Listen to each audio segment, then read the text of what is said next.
just going to say before I continue this video that this topic is mature content. It is not appropriate for anyone under the age of 18 at least.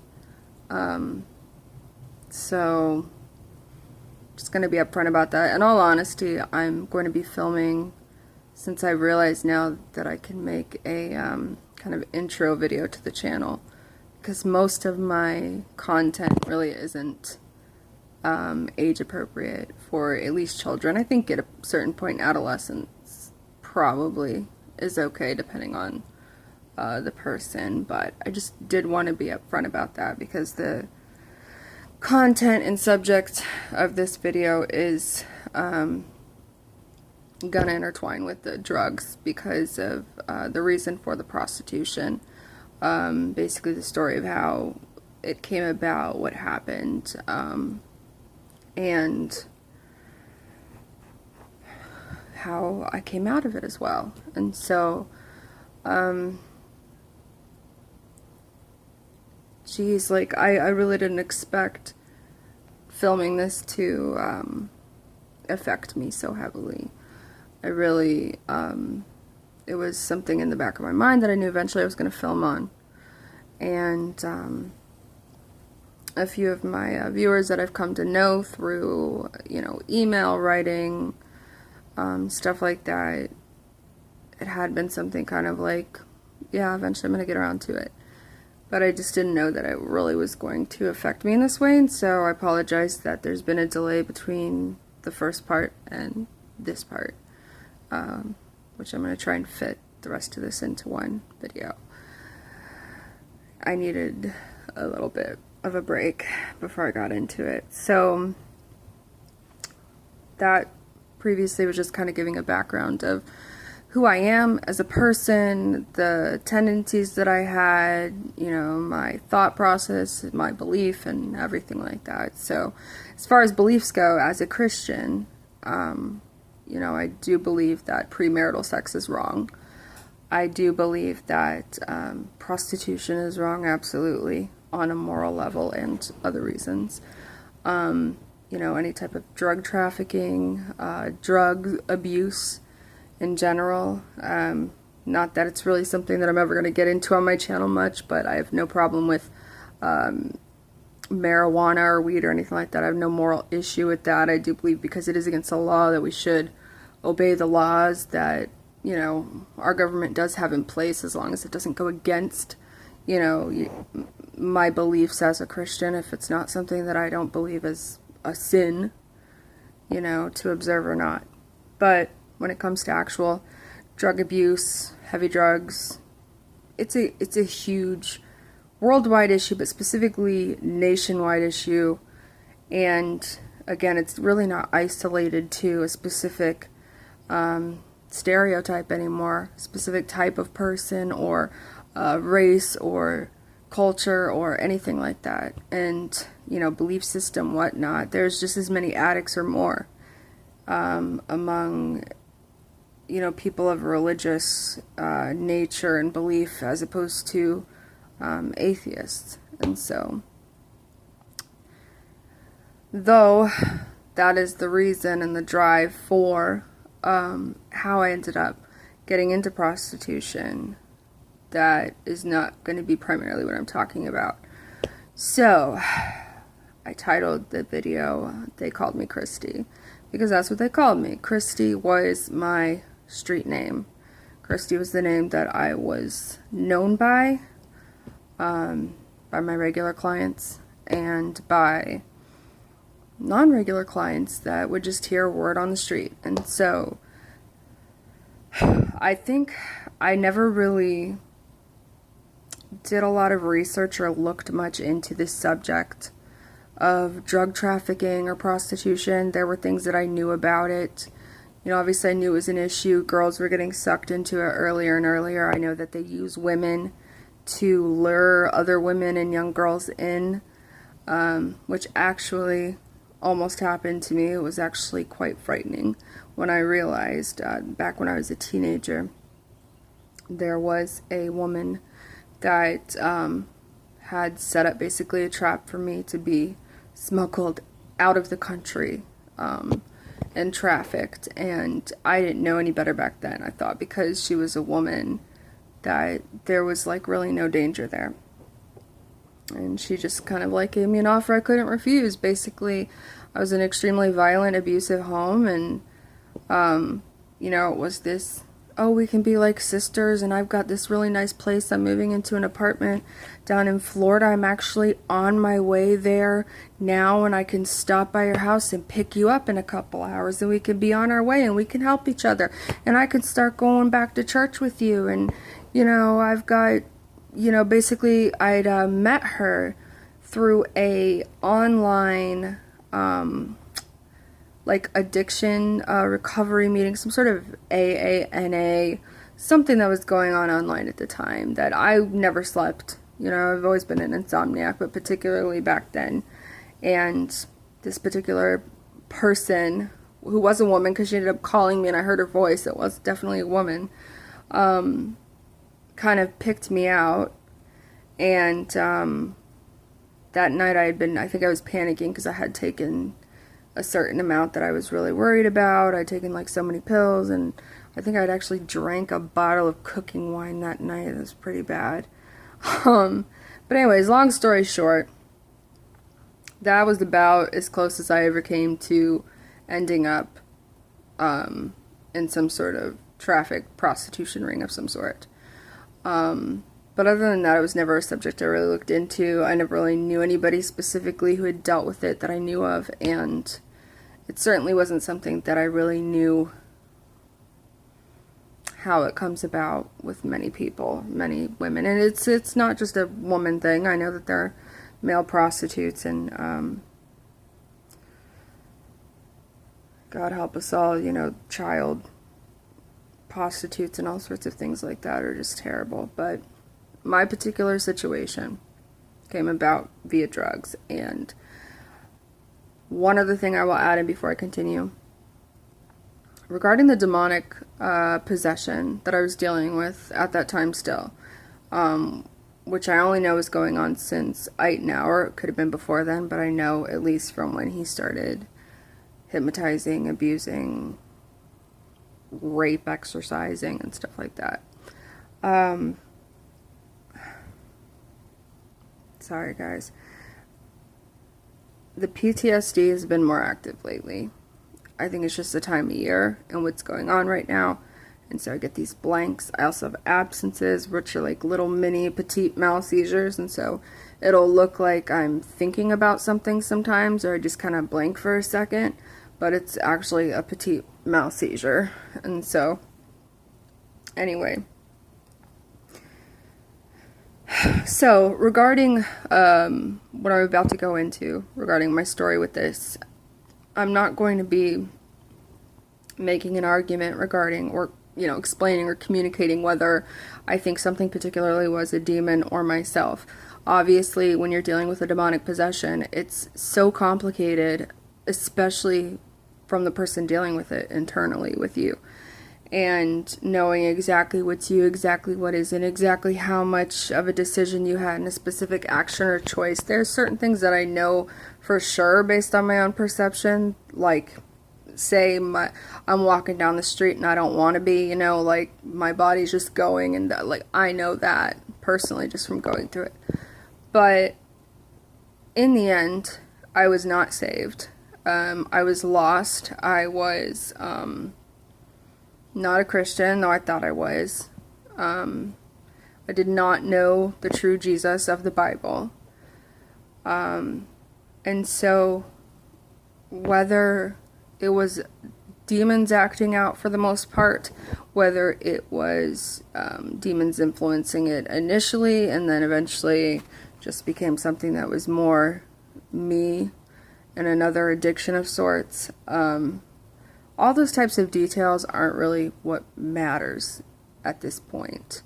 Especially doesn't matter at this point, because I reached a point where I should have been dead so many times over. And I begged for God to either take me in my sleep or to save me from that situation. And He pulled me out of that situation. and he brought me here, and he brought me directly to somewhere that would present his word to me, that would help open my eyes to him, and to start questioning and reading and praying and looking for myself, and eventually coming to a point where I surrendered everything to him, and I chose him, and I realized that I wasn't just a sinner. I was like, just in my own perception anyways, I felt like the scum of the earth, and before God I was at that point, even though he didn't see me that way and loved me anyway. It's not like God just loved me after I chose him. He loved me before I chose him. Otherwise, he wouldn't have worked so hard to save me. He wouldn't have spent so much time on trying to bring me to himself. And so what matters is I was lost. You know, what matters is I was a sinner. I was a mess. I was a wreck. I was full of so much vice. I was full of so much sin. I was full of so much corruption and damage and pain and darkness that nothing short of the blood of Jesus could have saved me. And in reality, that's the case for everybody, but particularly with me. And so I took responsibility that day for the fact that I was lost, and that I'm a sinner, and that all these things, responsibility for everything that had happened, everything that I'd done, all the choices that I had made, regardless of to what extent or what affected it, or what reasons were, what influenced. And I accepted him, and I accepted the gift of his salvation, and I'm now covered by his blood, and that past no longer defines me. The decisions back then no longer define me. My mistakes no longer define me.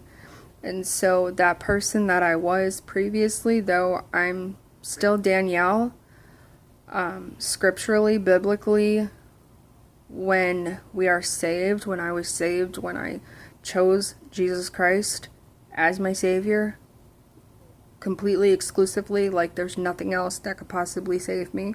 I don't think in any way, shape, or form that I could save myself or earn my salvation. God's word says that we can't. And so, in that sense, took responsibility, asked him to forgive me, asked him to cover me, asked him to save me, and I am a new creature according to God's word for that reason. And so this is something in my past. This is something that is a very big learning experience, and I've seen where it's already helped me, you know, just specifically understanding myself, understanding what I was in, understanding the religion I was in and how it affected me the way that it did, and the demonic possession, like all those things work to help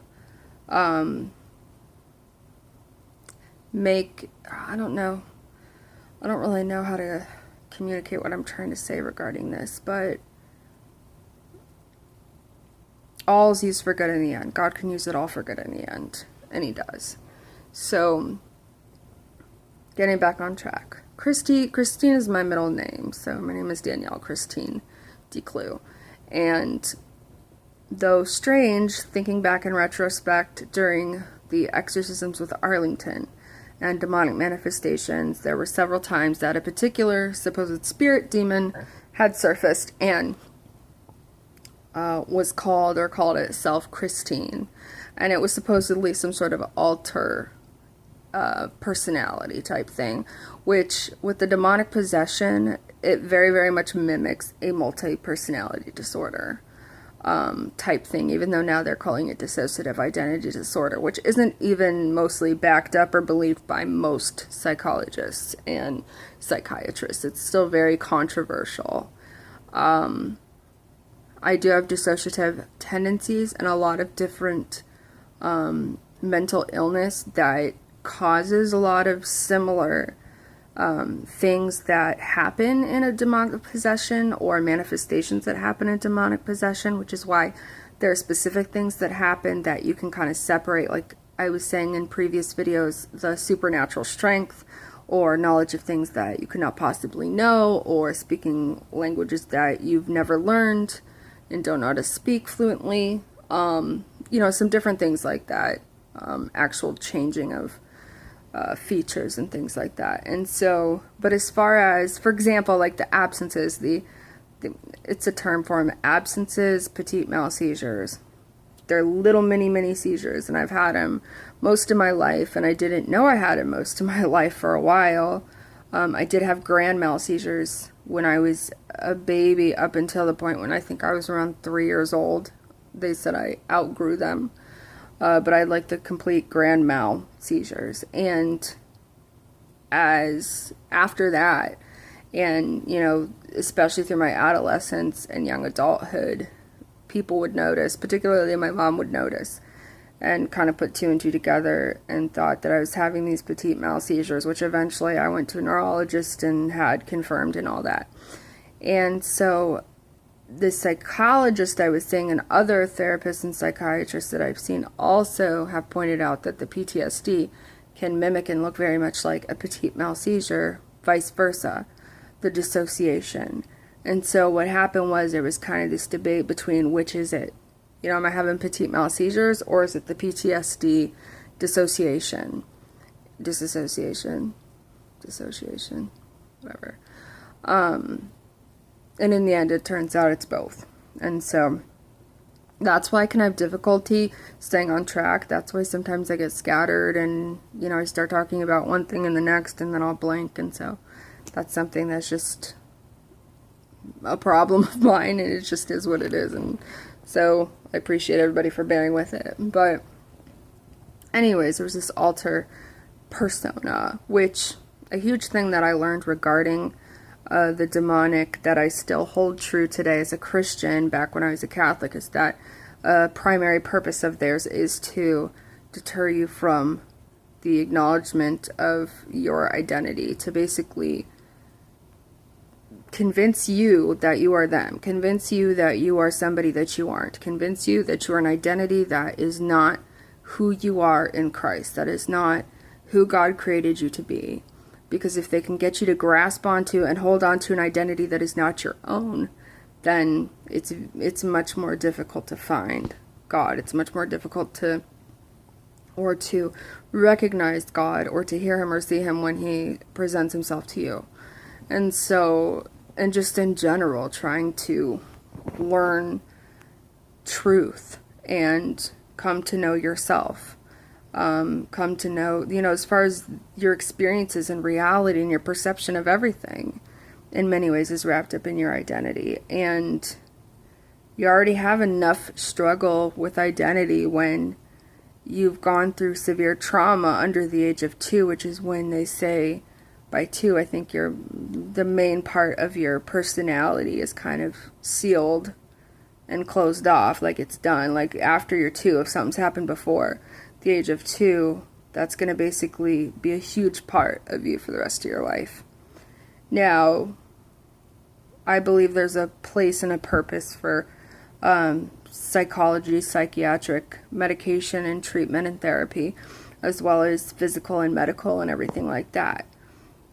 And I know there's statistics and things that are curable or not curable, or chronic, or different things like that. And as far as it being true that your personality kind of forms and develops by the age of 2, and if something happens major, disruptive, dissociating, trauma before then, it affects you permanently.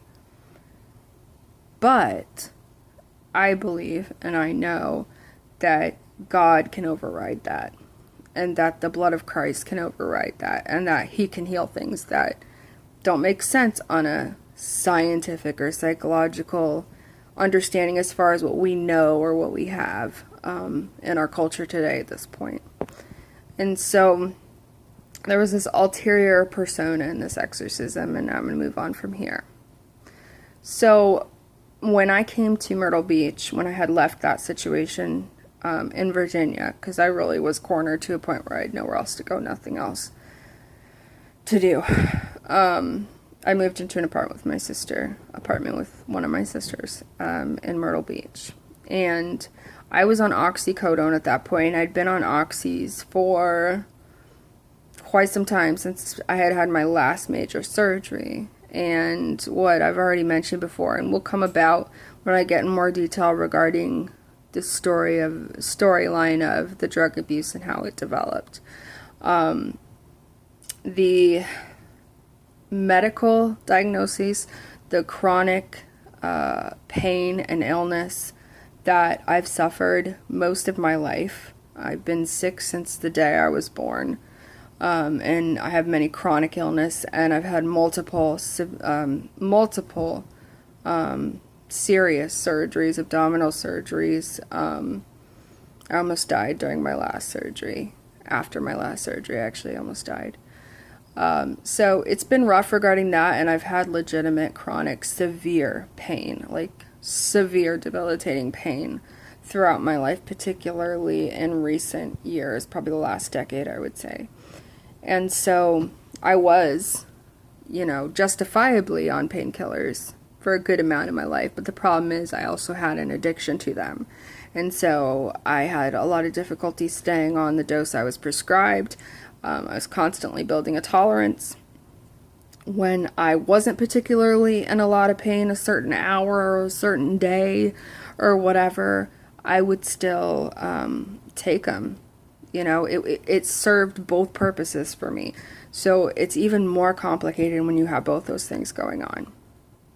So whether you are an addict or somebody who's simply dependent on painkillers or specific medication, which there is a difference between addiction and dependence, and then there's when both are present, which was with me.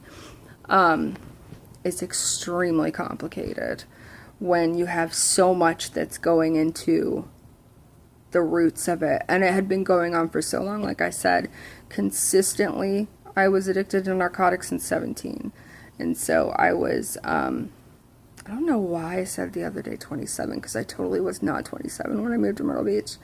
I just turned 29. So I was 29 when I moved there. And I was being prescribed oxycodone at that point from my specialist surgeon in Atlanta, who was mailing prescriptions to me at the time.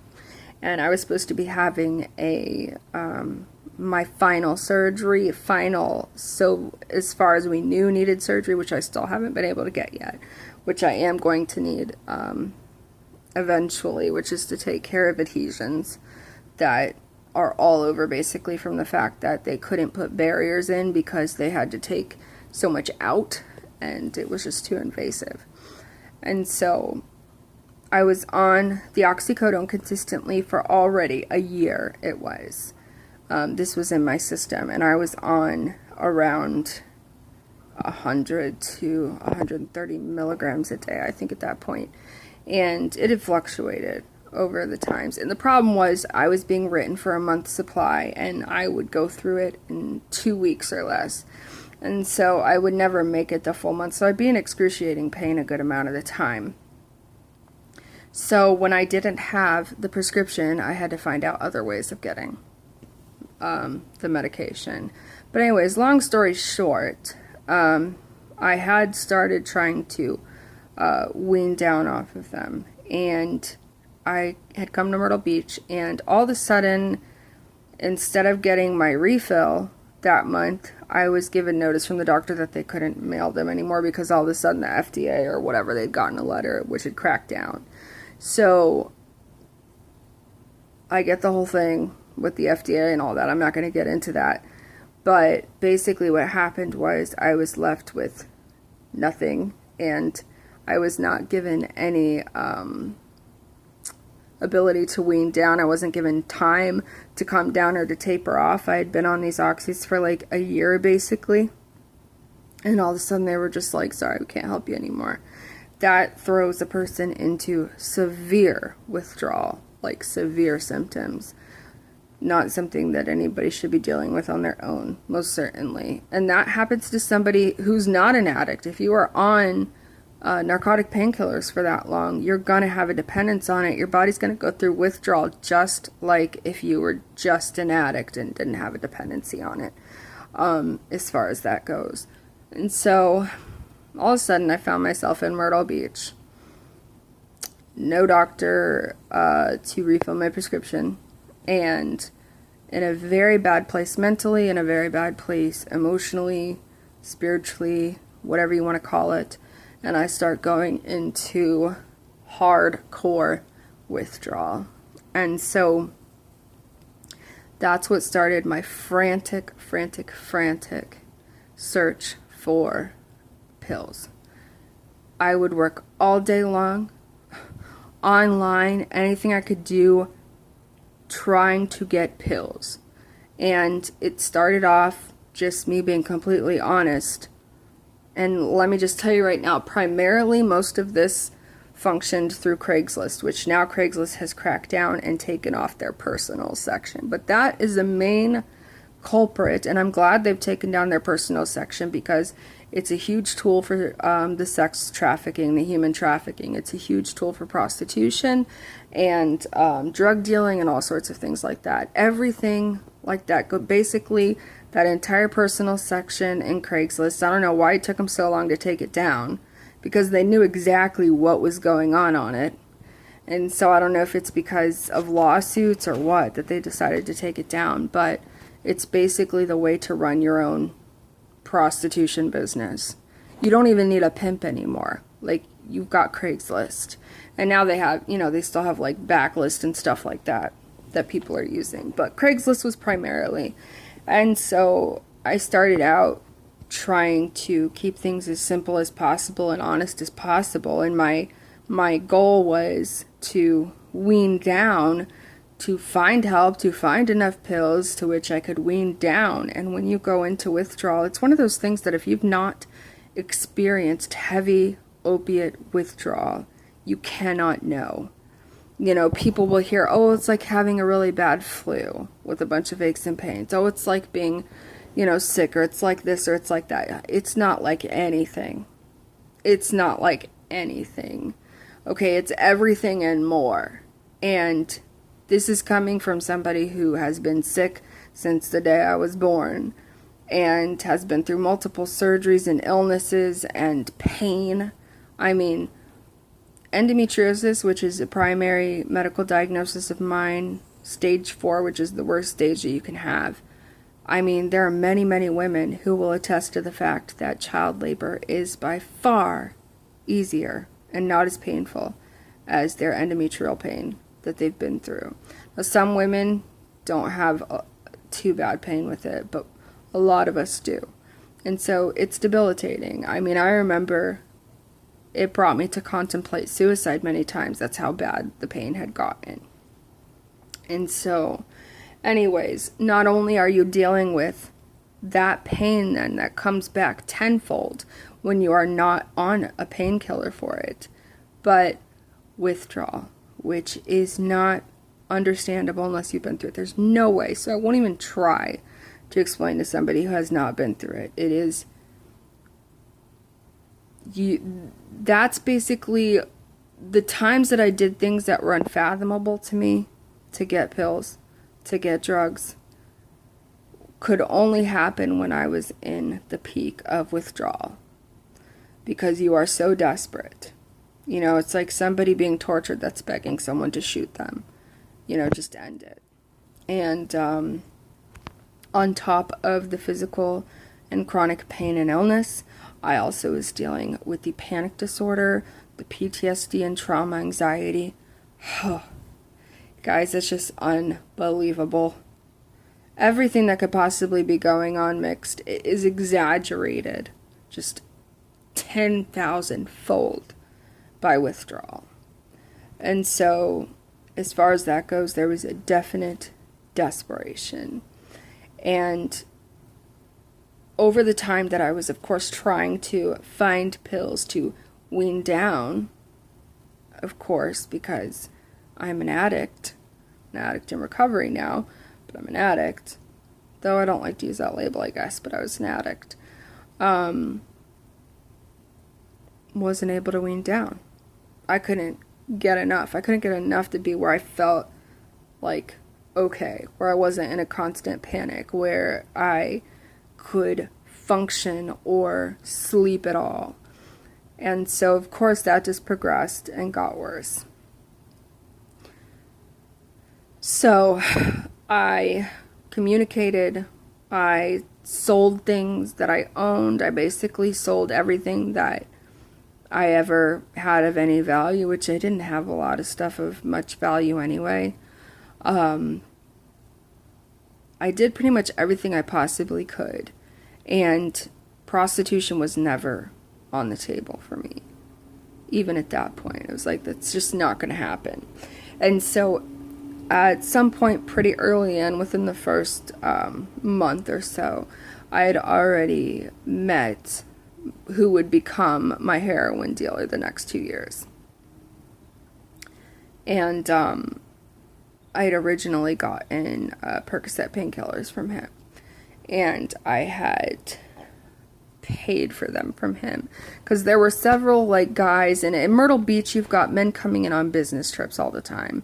And most of the time, the men coming in on business trips to Myrtle Beach, most of them are married men that plan, when they're coming down for these business trips, to have sex, have affairs, do drugs, whatever. And lots of them will bring a stash of drugs, or they'll bring painkillers, they'll bring pills in with them when they come to Myrtle, expecting women in my position to need them and to use them for that. And so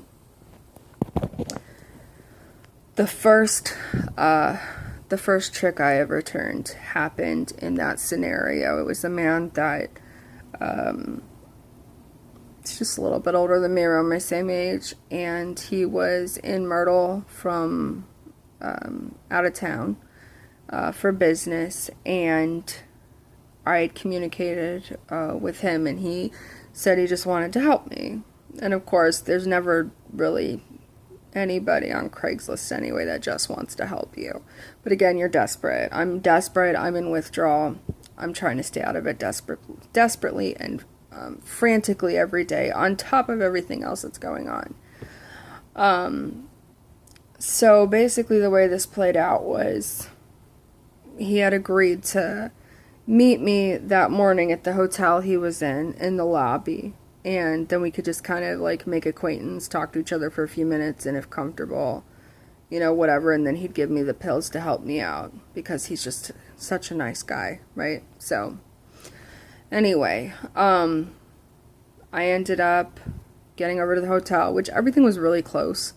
Unfortunately, I lived off of the most notorious street for drugs in Myrtle Beach, and Myrtle Beach in and of itself is just a party city. It's drug trafficking, sex trafficking, partying.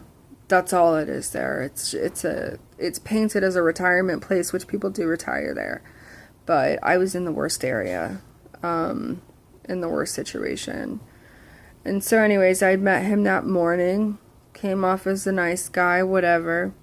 We didn't really talk word or quantity so much or anything, because you're worried about, a cop arresting you or, something like that. So, after we had exchanged a few words there, he had to get to this business meeting, or he had to get to work, or whatever he was doing. And he handed me, it was a pill and a half. It was like a hydrocodone and a half, which was like nothing. But it took the edge off my withdrawal. And that's when he said,